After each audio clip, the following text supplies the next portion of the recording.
Hi, thank you so much for being here. I loved this film. I really loved it. These are the kind of stories that I want to tell and that I want to be a part of and that I want to see. So kudos. Thank you for making it. Um, I'm from the Midwest, and there are parts of this that just felt so familiar to me. I didn't grow up in a housing complex or anything, but it just the language, the dialogue. I don't know what it was, but it kind of felt like home to me. So it was great.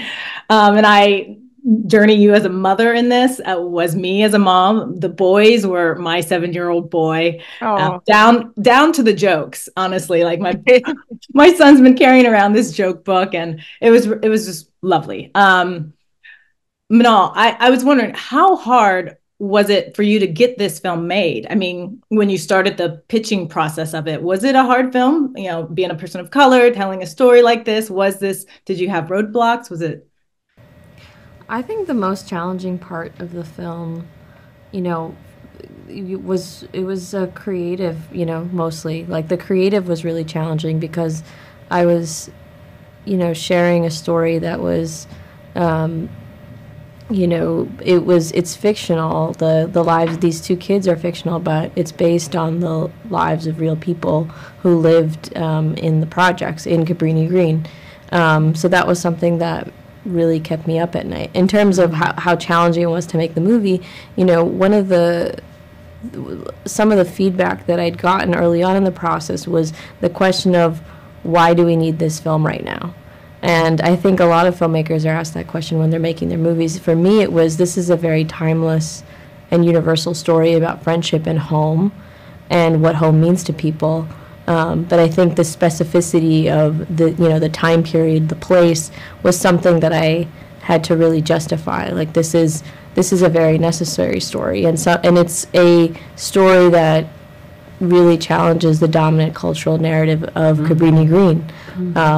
And I think that was more of the challenge from the side of getting it made. But I think the creative was the most challenging part because it was really important that the film resemble, in some shape, way, or form, the lives of, people who actually live there.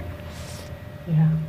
No, I had read that you had done a bunch of interviews with former residents, and is that a part of the process that you love to do before you start writing, or is that something you just felt so important to honor all the lives in this fictional story?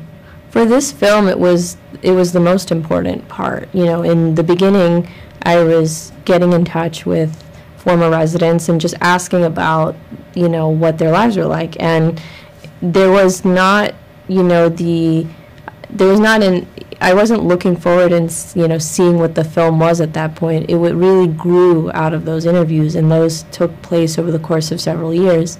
And it was only through those interviews that I learned so much about this place that was really surprising. And it was through those conversations where I found the most exciting, stories that, found their way into the film. And how I discovered that the perspective, this perspective of the film really had to be from the kids, because they really saw this place in a different light than anyone else, and it was the only place they'd ever known as home. And I really wanted the audience to feel that too in watching the movie. Yeah. And Jurnee, I'd read that was something that really interested you in becoming a part of this, seeing that the two kids, it was from their perspective. I know you came on board during the script phase. How did this film originally land in your lap? Like, how did it come through your agents? Like, how do you pick interesting roles all the time? So I'm just curious how this was approached to you. Yeah, excuse me. Yeah, it was brought to me by my agents, and when I read the script, well, actually, before even reading the script, I was familiar with Minhal's work. Her first film was truly very, very impactful for me. When I watched it, I remember just laughing, being in tears, having the whole experience. And so knowing this was going to be her follow-up film to that excited me and intrigued me. So I was already leaning in. And, you know, when I read the script, it for me was a thing of like, you know, I wanted to come on board and be, yes, play the role of Dolores and flush her out, but also wanted to be a part of the producing process because, you know, it felt like it was so ripe, you know, with just incredible potential. And when I Zoomed with Minhal, we had like a 2-hour Zoom that we cried and laughed, and just afterwards I called my agent. I was like, I have to work with her. She's very special. And yeah, so it was a really beautiful organic process in which we really dug in, and she was so open to collaboration and open to feedback and open to revisions, and so yeah, it was that's how it came to me. It unfolded in a very organic way. And I know, Jurnee, you are a mother of a young boy as well. How did being a mother now shape how you approach this role? I mean, it was everything. It was truly, really the dominant source of inspiration for me. But also my mom, you know, yeah. Being the daughter of a single black woman, being the granddaughter of a single black mother, you know, and growing up hearing the stories of my grandmother who worked in the South and didn't come home until really late, and the labor, the toll it took on her to take care of these kids and have no support, no help, was always right here with me. But also in my own experience, knowing that I'm raising my son and that I, you know, am the provider for his life. And while I sit in a place of privilege, right, the toll that takes on you to have these people, all these people who you love, but their well-being in your hands. But place that in the 90s in Cabrini Green and go, right? Yeah. And so in my research process and reading the stories about the residents, and it was a combination of research but also drawing from my own personal experience and knowing like I'm raising a black little boy in America. And there comes, with that comes certain blessings and beautiful things that we've inherited, he's inherited, but also there comes a real challenge in knowing what the societal obstacles will be for him, simply because of his identity. And knowing certain talks that my parents had with my brothers, knowing the talks that I'm going to have with him, right? And wanting to preserve his light, wanting to preserve his black boy joy in the midst of all that, you know? But like, yo, you cannot go to the Art Institute without telling me, you know? Yeah. And I think Dolores is really struggling with that fear, you know, that maternal mama bear fear of what happened to Dontrell Davis, and that hovers over your head, you know, and the stakes are so high for her. So yes, absolutely, my son, my motherhood was a huge source of inspiration, but I think in the process of building Dolores, you just pull from all elements. Yeah. Yeah, you blended the tender, but also, you know, that you better not, do not mess with me, Mama Bear, you know, thing. Yeah, it was beautiful. Yeah.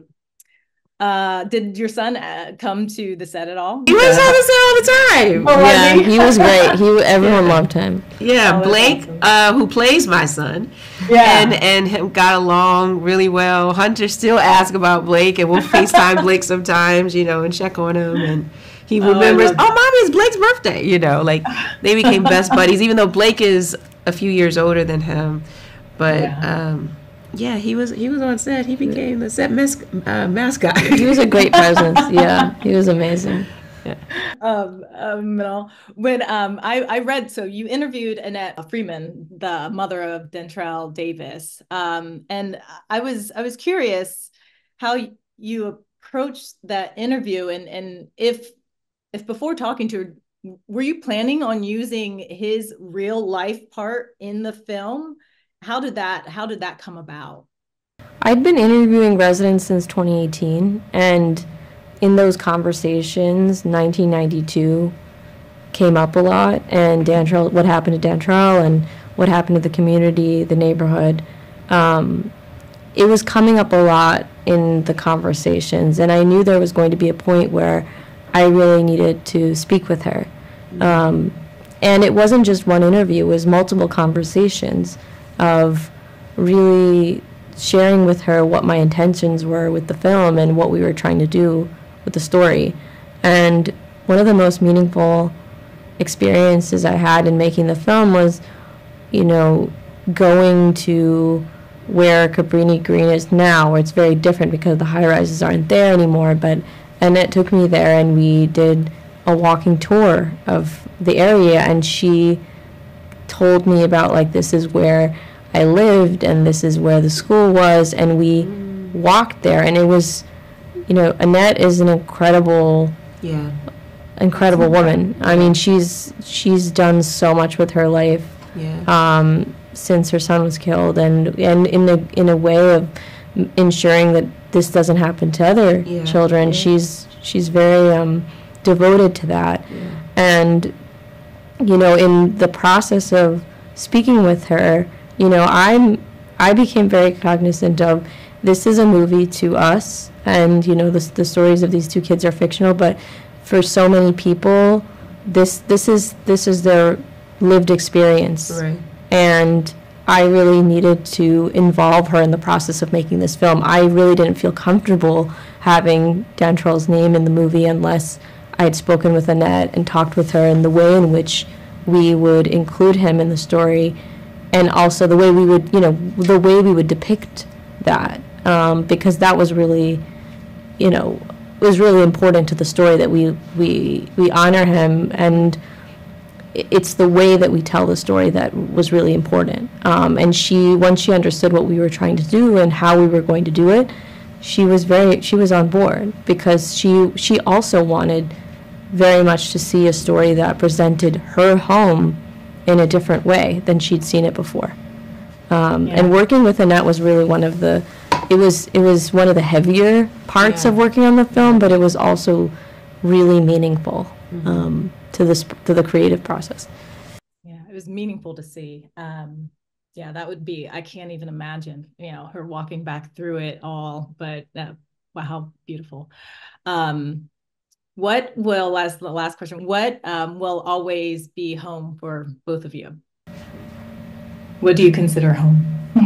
It could be anything, I mean, person. I mean, it's my family for sure. It's the Sunday dinners at my mom's house, Paul Newman salad dressing, and Stevie Wonder playing in the background, or Anita Baker or Sting.